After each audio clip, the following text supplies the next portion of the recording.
Most people believe confrontation is about strength, about volume, about courage. That belief is the reason they lose before they speak. Machiavelli understood something far colder. Power in confrontation does not belong to the loud or the righteous. It belongs to the one who is internally unmoved, the one whose nervous system does not betray them, the one who understands that confrontation is not a clash of words, but a test of dominance under pressure. You have been conditioned to react, to defend your image, to explain yourself, to rush toward resolution as if peace is the prize. That conditioning makes you predictable, and predictability is weakness. In every confrontation, there is an invisible hierarchy forming in real time. Whoever controls themselves controls the frame. Whoever controls the frame controls the outcome. The first rule Machiavelli would carve into your spine is this: never let confrontation accelerate you. Acceleration is surrender. The human animal is wired to read speed as submission or threat. When you rush your words, when your breathing changes, when your tone tightens, your body is announcing fear long before your mouth does. The other person does not need to understand this consciously. Their nervous system will feel it, and once they feel it, they push. Calm is not politeness. Calm is dominance. In nature, the predator does not hurry. Only prey moves fast without reason. When you slow down in confrontation, when your pauses stretch just slightly longer than expected, you are doing more than appearing confident. You are forcing the other person's mind to fill the silence. And the human mind, under uncertainty, defaults to self-doubt. Most people fear silence because silence feels like exposure. They rush to fill it with explanations, justifications, emotional leakage. This is backwards. Silence is a weapon because it removes stimulation. When stimulation disappears, the brain searches for threat. The one who remains silent becomes the threat. This is not theory, it is biology. The amygdala reacts faster than language. When someone senses that you are unaffected, their stress hormones rise while yours remain stable. The confrontation quietly flips. They begin regulating themselves in response to you. You become the reference point. You become the authority without declaring it. Notice how often people lose confrontations by trying to be understood. Understanding is not power. Control is power. When you explain yourself, you are asking for permission to exist in their mental frame. Machiavelli warned against this instinct because it reverses hierarchy. The one who explains is beneath the one who judges. Instead, you must train yourself to tolerate discomfort without movement. Let accusations hang. Let disrespect echo without immediate correction. This does not mean weakness, it means restraint. And restraint terrifies insecure minds. They expect resistance or collapse. When neither arrives, their script fails. There is a lie you have been told since childhood that standing up for yourself means immediate response, immediate defense, immediate correction. This lie serves society, not you. Society needs predictable reactions. Power thrives on delayed response, on measured timing, on the ability to choose when to engage rather than being forced into engagement. Machiavelli's realism was brutal because it stripped away fantasy. People do not respect fairness, they respect composure. They do not submit to logic, they submit to perceived certainty. And certainty is communicated through stillness, not argument. You must understand this deeply. Confrontation is not about winning the moment. It is about conditioning the other person's future behavior. If they leave the interaction feeling uncertain, off balance, and slightly diminished, you have won, even if nothing was resolved verbally, especially if nothing was resolved verbally. This is why emotional restraint is not a virtue, it is a strategy. When you deny the other person emotional feedback, you deny them control. When they cannot read you, they cannot predict you. When they cannot predict you, they fear you. Fear does not always look like terror. Often it looks like politeness, like hesitation, like over-explaining. Watch how quickly people soften when they realize their pressure is not working. That softening is the beginning of dominance inversion. But this rule has a cost. If you cannot tolerate internal tension, silence will expose you. If you rely on bravado, slowness will feel unbearable. This rule only works if your inner world is disciplined. Otherwise, the stillness collapses into passive weakness, and weakness invites attack. This is the first separation between those who react and those who rule themselves, between those who need resolution and those who create gravity. And gravity does not move, it pulls. The second rule is colder and far more dangerous if misunderstood. Machiavelli would tell you this without hesitation. Never confront on the battlefield your opponent has chosen. Most people walk straight into traps because they mistake courage for engagement. They believe refusing the frame makes them look weak. In reality, accepting the wrong frame guarantees defeat. Every confrontation arrives packaged with an emotional narrative, an accusation, a moral angle, a sense of urgency. That package is bait. The moment you respond inside it, you are no longer in control. You are playing their game with their rules, their timing, and their hidden objectives. Powerful individuals do not reject confrontation, they redirect it. They drain it of emotional charge and reassemble it on their own terrain. This is not avoidance, this is domination through reframing. The human mind craves coherence. When someone confronts you, they expect a specific type of response: defense, justification, escalation, submission. These are familiar patterns. When you refuse all of them, the mind stutters. Confusion creates vulnerability. Vulnerability invites influence. This is why Machiavelli prized strategic ambiguity. Clarity benefits the weak. Ambiguity benefits the strong.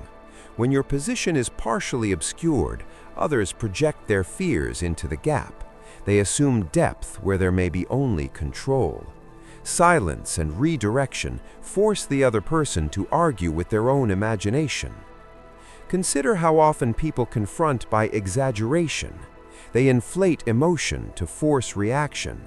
Anger, outrage, moral superiority. These are not expressions of strength, they are attempts to seize tempo. If you meet intensity with intensity, you confirm their authority. If you meet intensity with calm redirection, you expose it as performative. You do this by refusing the premise, not aggressively, not defensively, casually, as if the accusation itself is slightly irrelevant. This subtle dismissal destabilizes more than any counterattack. It tells the subconscious mind of the other person that their narrative is not important enough to address directly. Social hierarchy operates on perceived relevance. What you take seriously gains power. What you treat as secondary shrinks. When you respond to emotional confrontation with measured indifference, you silently demote the aggressor. They feel it immediately, even if they cannot explain why. Biologically, this works because status is processed faster than content. Before words are analyzed, the brain asks a simpler question: who is above whom? The one who dictates terms, the one who sets conditions, the one who decides what matters. That is the one with status. Most people lose this advantage because they are desperate to be seen as reasonable. Reasonableness is not respected in confrontations, it is exploited. Those who posture as calm while emotionally invested are transparent. Their calm is brittle. It shatters under pressure. True redirection requires internal detachment. You must not need validation from the outcome. When you care less about winning the argument than controlling the dynamic, you stop leaking power. This is why Machiavelli warned against emotional entanglement. Attachment clouds strategy. Detachment sharpens it. There is a deeper layer here. When you refuse the opponent's frame, you are forcing them to reveal more. They push harder. They expose motivations. They show insecurity. Every additional word they speak without gaining traction weakens their position. Meanwhile, your minimal responses increase your perceived weight. This creates a reversal. They came to confront. They leave feeling interrogated by their own behavior. But be warned, redirection is not silence alone. Silence without authority looks like fear. Redirection without control looks evasive. The difference is intention. You are not withdrawing, you are choosing to reign. Weak individuals confront to discharge emotion. Strong individuals confront to shape future behavior. This rule exists for the latter. If you use it merely to escape discomfort, it will fail you. If you use it to establish hierarchy, it will condition those around you to approach you differently next time. This is how reputations are built quietly, not through victories, but through patterns others learn not to challenge. And now you are ready for the third rule, the one most people never master because it requires something rarer than intelligence. It requires restraint under provocation. The third rule is where most people collapse, not because it is complex, but because it violates their emotional instincts. Machiavelli would phrase it simply: never strike at the emotion presented to you. Strike at the motive beneath it. Provocation is a test. It is never random. When someone pushes you, insults you, challenges you publicly, or subtly disrespects you, they are not trying to communicate. They are trying to extract a reaction that benefits them. Anger invites escalation. Defense invites judgment. Submission invites repetition. Every visible emotional response teaches them how to use you. The mistake is believing the surface emotion matters. It does not. Anger is not anger. It is leverage-seeking behavior. Disrespect is not disrespect. It is a probe for boundaries. Accusations are not about truth. They are about control. When you respond emotionally, you validate the tactic. When you respond intellectually, you often miss the real game. The correct response lives below both. You respond strategically, aimed at the intention, not the stimulus. Human beings are pattern-seeking animals. When a tactic fails, discomfort follows. When discomfort appears, the mind recalibrates. This is conditioning. This is how power reshapes behavior without force. If someone provokes you and you respond with visible irritation, you have rewarded them. If you respond with explanation, you have invited them deeper into your internal world. If you respond with calm deflection paired with subtle boundary reinforcement, you have denied them access entirely. The most destabilizing response to provocation is not aggression. It is measured acknowledgement without emotional investment. This creates a psychological paradox. They feel seen but not rewarded, recognized but not empowered. The brain struggles with this mismatch. Predators rely on predictable prey responses. When prey does not flee, freeze, or fight, the predator hesitates. That hesitation is your opening. You are not trying to dominate through force. You are dismantling their strategy in real time. This rule demands something uncomfortable. You must allow disrespect to pass through you without lodging. You must resist the urge to correct every slight. Correction is a gift. It shows vulnerability to status loss. Those obsessed with respect are the easiest to manipulate. True dominance is selective enforcement. You do not respond to everything. You respond to what matters. And when you respond, it is precise, contained, and final. This trains others to self-regulate around you. They become careful. They become filtered. Evolutionarily, this works because high-status individuals conserve energy. They do not waste effort on noise.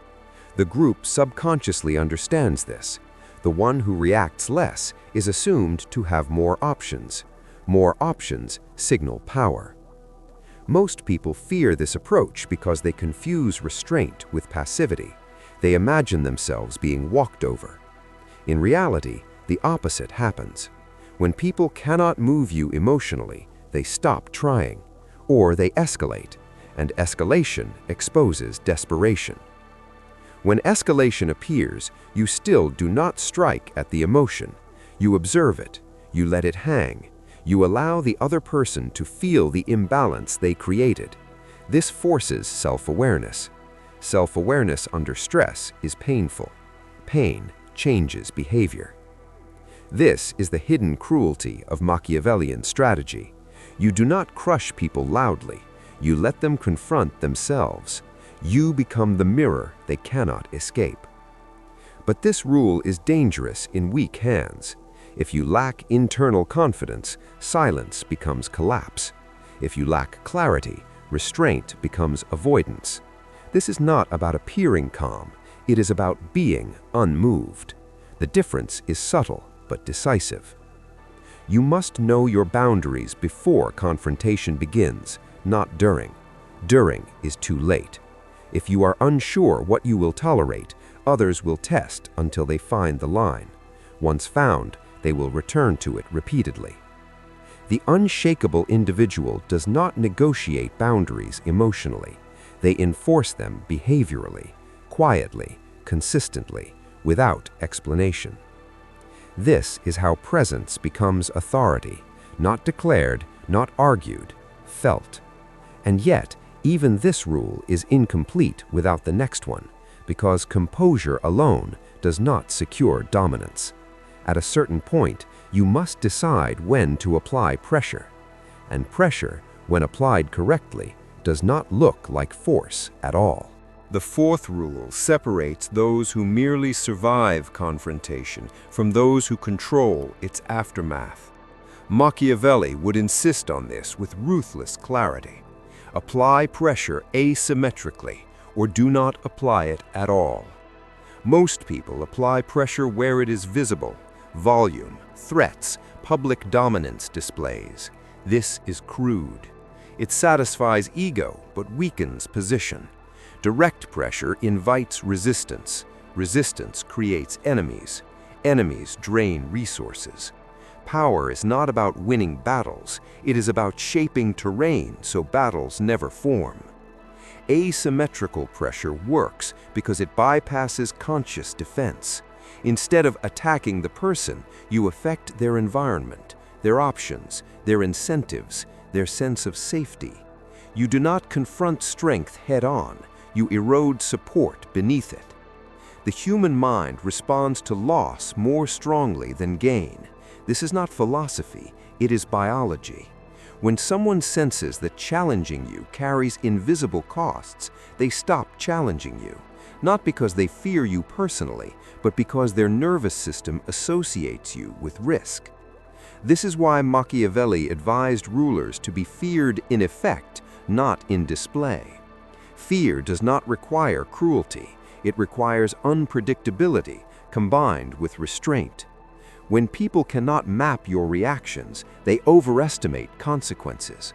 Overestimation creates compliance.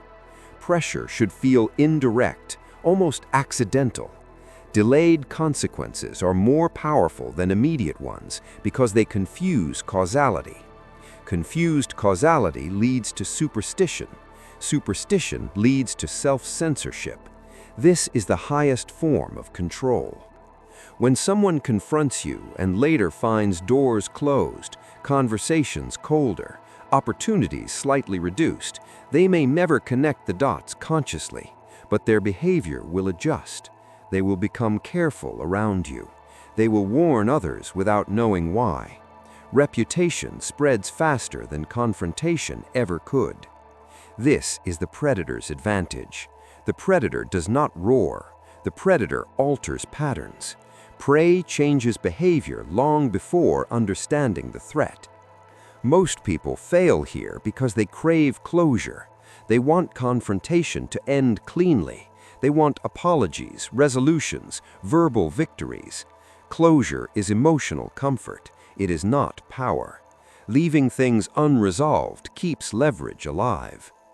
Uncertainty is pressure. Silence is pressure. Withholding access is pressure. Delayed response is pressure. None of these look aggressive. That is why they work. But pressure must be proportionate.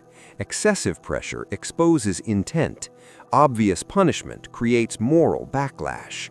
Machiavelli warned that hatred is more dangerous than opposition. You must ensure that any discomfort others feel seems self-inflicted. They chose the behavior. They accepted the risk. You merely remained unmoved. This requires discipline. You must resist the impulse to punish emotionally. Emotional punishment seeks validation. Strategic pressure seeks future compliance. The two are incompatible. Power dynamics operate on memory. People remember how interactions felt, not what was said.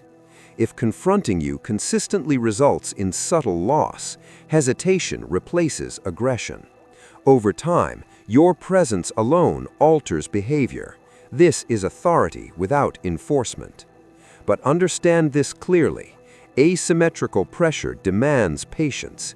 If you are impulsive, it will fail. If you need immediate dominance, it will betray you.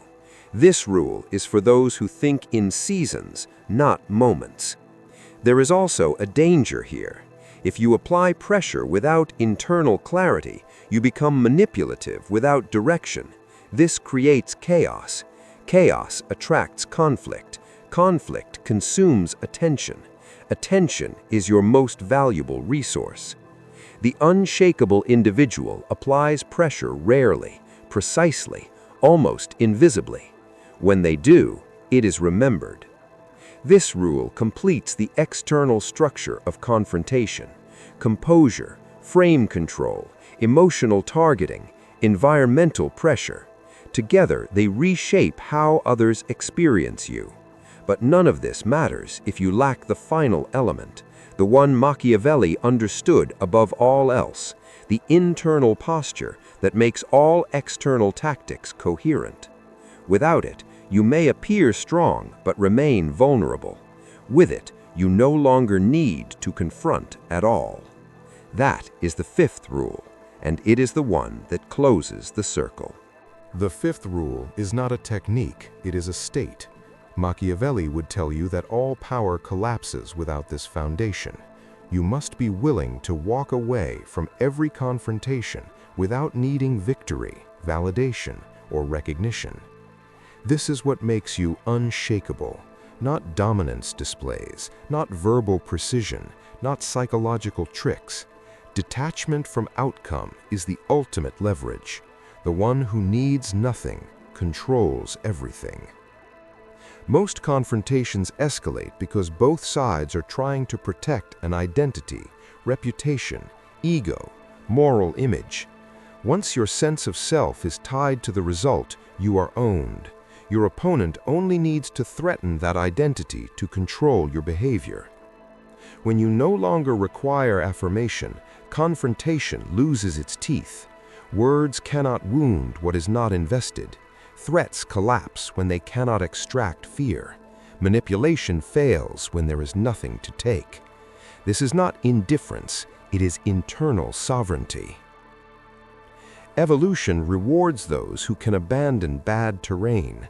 Animals that survive are not the most aggressive, they are the most adaptable. Machiavelli applied this truth to human conflict. The one who can disengage without loss is the one who dictates terms. People mistake walking away for weakness because they are trapped in social illusion. They believe status is maintained through constant assertion. In reality, constant assertion signals fragility. Those who truly possess power do not chase it, others orbit them. When you are willing to lose the interaction, you gain something greater. You gain psychological height. The other person feels it immediately. Their urgency increases, yours disappears, and urgency always belongs to the weaker party. This is the final inversion. The one who cares less stands taller. The one who can exit becomes the prize. Conversations begin to bend toward you. Confrontations soften before they form. People choose different targets. This rule also protects you from corruption. Power without detachment becomes tyranny. Tyranny invites rebellion. Machiavelli understood that sustainable dominance requires emotional distance, not cruelty, distance. When you internalize this, something shifts. You stop entering confrontations unconsciously. You choose them, or you let them dissolve. Either way, you are no longer reactive, you are selective. This is the moment you exit the crowd. The crowd argues, explains, reacts, chases closure. You do none of these things. You observe, you decide. You move only when movement benefits you. And here is the final truth. Once you embody these rules, you will notice something unsettling. Fewer confrontations come your way, not because you are invisible, because you are expensive to challenge. People sense cost before conflict. They calculate risk intuitively. When your presence signals composure, unpredictability, selective pressure, and detachment, the calculation ends before it begins. This is not about being feared openly. It is about being respected quietly. And respect, when rooted in psychological reality rather than social fantasy, is stable. You now understand what Machiavelli meant by power that does not announce itself, power that does not argue, power that does not rush, power that does not need to win. If you recognize yourself in this mindset, if you value clarity over comfort and control over applause, then you already know what comes next. You align yourself with those who study power as a discipline, not a performance. Those who choose understanding over illusion. Those who do not seek the crowd, but the inner circle.